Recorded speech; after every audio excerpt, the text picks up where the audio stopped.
தவக்கால சிந்தனையில் இன்று நம் சிந்தனைக்கு நம்மில் பல இப்படியாய் நாம் சிந்திப்போம்.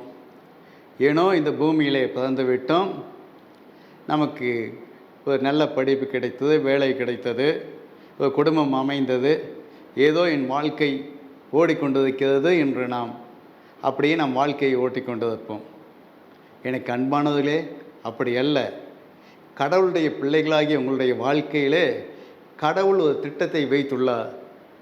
அதை நீங்கள் அறிந்து கொள்ள வேண்டும். நம்ம பைபிளில் பார்க்கும்போது தொடக்க நூல் 2ஆம் அதிகாரம் 15ஆம் வசனத்தில் பார்க்கும்போது, அதுக்கு முன்பதாக கடவுள் ஆதாமை தம்முடைய சாயலாக படைத்தார். படைத்த பின்பு ஒரு ஏதேன் தோட்டத்தை உண்டாக்கி அதிலே அந்த ஆதாமை கொண்டு வந்து வைத்தார்.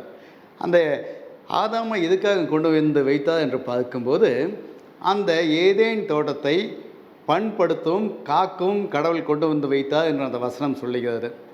அந்த ஏதேன் தோட்டத்தில் இந்த ஆதாம் வேலை செய்ய வேண்டும், அதை மெயின்டைன் பண்ணணும், அந்த ஏதேன் தோட்டத்தை பாதுகாக்கணும்.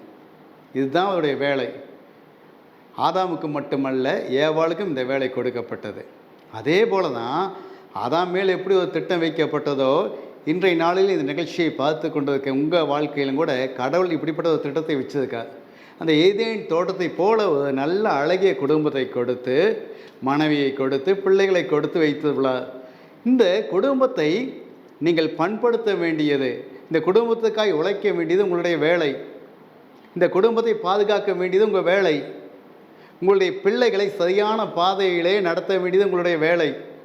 கடவுளுக்கு உகந்த பிள்ளைகளாய் அவர்களை வளர்த்த வேண்டியதும் அவர்களுக்கு போதிக்க வேண்டியதும் உங்களுடைய வேலை. அதை இன்று நீங்கள் செய்து கொண்டு இருக்கிறீர்களா?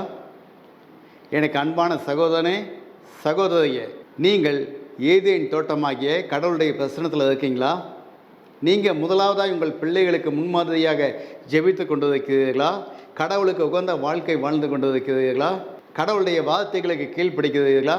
அப்படி நீங்கள் கீழ்ப்படிந்தால்தான் உங்களுடைய பிள்ளைகளும் கீழ்ப்படிவார்கள். கடவுளுடைய திட்டமே நீங்கள் குடும்பமாய் கடவுளுக்கு பணி செய்ய வேண்டும், கடவுளுக்கு உகந்த வாழ்க்கை வேண்டும், கடவுளுடைய பிரசனத்தில் நீங்கள் இருக்க வேண்டும். இன்றைக்கி அப்படி எதுக்காக ஒன்றை யோசித்து பாருங்கள். இந்த தவ காலத்தில் இதற்கு முன்பதாக எத்தனையோ தவ காலங்கள் கடந்து சென்று விட்டது. ஆனால் இந்த நாளில் நீங்கள் யோசித்து பாருங்கள், கடவுளுக்கு உகந்த வாழ்க்கையாய் உங்கள் வாழ்க்கை காணப்படுதா? உங்கள் பிள்ளைகளினுடைய வாழ்க்கை காணப்படுதா? சற்று யோசித்து பாருங்கள். உங்கள் சிந்தனைக்கு நீங்கள் கடவுளுடைய திட்டத்தின்படியாய் கடவுளுடைய சமூகத்திலே நீங்கள் நிற்க வேண்டியவர்கள், அவருடைய பிரசனத்திலே வாழ வேண்டியவர்கள். இப்படிப்பட்ட சிந்தனையோடு கூட இந்த தவ காலத்திலே தொடர்ந்து கடவுளுடைய பிரசனத்திலே வாழ்வோம். ஆமேன்.